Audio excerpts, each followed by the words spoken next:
এমনি মিজান আপনি লিখেছেন, আর্থিক দুর্বলতার কারণে লজ্জা থেকে বাঁচতে হবু শ্বশুর বাড়ি থেকে টাকা বা কোনো জিনিস নিয়ে তার নিজের মূল মোহরের সাথে মিলিয়ে স্ত্রীকে দিলে এই প্রক্রিয়াটিতে কোনো গোঁড়া হবে কিনা? আহ, আর্থিক দুর্বলতা থেকে বাঁচার জন্য হবু শ্বশুর বাড়ি থেকে টাকা পয়সা জিনিসপত্র আপনি নেবেন, এই নেওয়াটা তো যৌতুক, এটা তো নেওয়ার কোনো রাইট আপনার নাই। আহ, স্ত্রীর মোহরের সাথে মিলিয়ে আপনি স্ত্রীকে দিলেন, অর্থাৎ আপনি বোঝাতে চাচ্ছেন যে তাদের কাছ থেকে নিয়ে আবার তাদেরকেই ব্যাক করলেন ঘুরিয়ে ফিরিয়ে, দিয়ে আপনার সম্মান রক্ষা করলেন যে আপনি দিচ্ছেন, আসলে তাদের জিনিসই তারা দিলেন। তো এটা এক ধরনের চালাকি, এটা এক ধরনের ছলচাতুরি।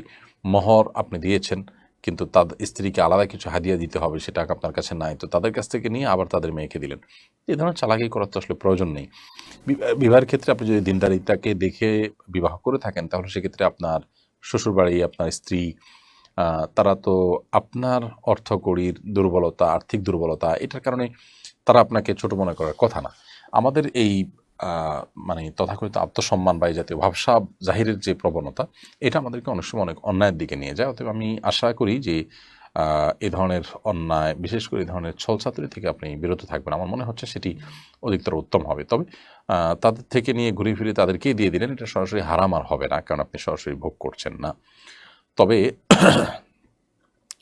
এতে এক ধরনের ছলচাতুরি রয়েছে, চালাকি রয়েছে। আবার আপনার সামাজিকভাবে যৌতুকের যে অপরাধ, সে অপরাধটা এখানে বাহ্যিকভাবে হচ্ছে, যদিও সেগুলো আপনার হবে না, যেহেতু আপনি নিয়ে নিজে ভোগ করছেন না, আপনি এটা কসুর করছেন। সো অ্যাভয়েড করাটা আমার মনে হচ্ছে ভালো হবে, কিন্তু সরাসরি হারাম হবে না ইনশাআল্লাহ। আমাতুল্লাহ মারিয়াম।